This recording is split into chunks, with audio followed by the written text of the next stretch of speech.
نو ټکر ته دې زما دا خبره ورسي چې ګوره ایمان دې تازه کا خپل نکاح تازه کا ګوره دا کار مه کوه چا د یو خبرې واحد نه انکار وکړو د صحیح خبرې واحد نه انکار وکړو سړی کافر دی دا بلا صحیح حدیث ته مړه او دا خو د قرآن آیاتونه یې دې باره کې یو ډېر مشهور سړی دی هغه وایي چې په ګانه کې څه ګناه خو نشته ګانو ویلو کې څه ګناه خو نشته او دا خو زمونږ کلتور دی او دا خو زمونږ د پښتنو شان او شعار دی ګانه ویل چاربیته ویل او دا سندرې ویل تمبل وخل دوپړی وخل دا څه په شریعت کې خو ناروا نه دي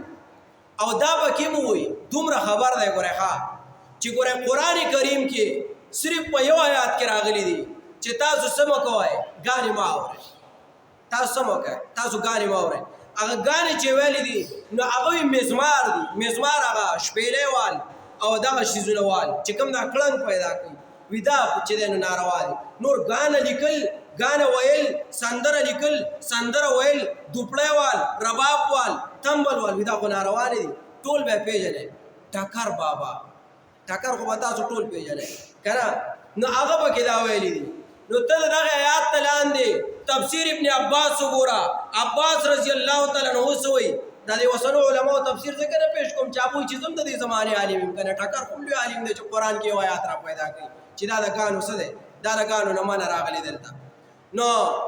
عباس رضی الله تعالی عنه څه وایي چې ګانې اورېدل ګانې ویل دا څه دي حرام او ناروا دي په دې باندې ما مخکې یو پوره وضاحتي بیان کړی پوره د وضاحت سره ټول صحابه ما په دې پیش کړي چې څومره صحابه او د دې آیات لاندې تفسیر کړی دی چې د دې نه مراد کومې ګانې بجانې دي نو ټکر لالا دی واوري چې ګوره ګانې ناروا دي حرام دي او چې څوک ورته حلال وایي ګانو ته سړی چورلټ کافر دی د صحیح آیات نه منکر دی د صحابو د صحیح اقوالو نه منکر دی د نبي علیه السلام د صحیح احادیثو نه منکر دی چې څوک ورته جایز وایي حلال ورته وایي سړی یقیني کافر دی که چېرته واده یې کړی دی ښځه پې طلاقه ده که دې نه پس بچي راوړي نو بچي حرامیان ګوره ګانه داسې شیز نه دی ښه نبي علیه السلام وایي الغناء ينبت النفاق في القلب كما ينبت الماء الزرع ولې تا دا صحیح حدیث نه دی اورېدلی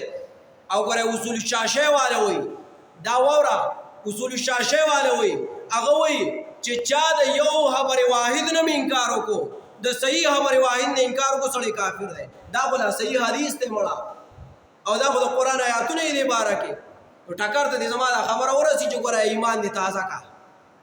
خپل نکاح تازه کا ګوره دا کار مه کوه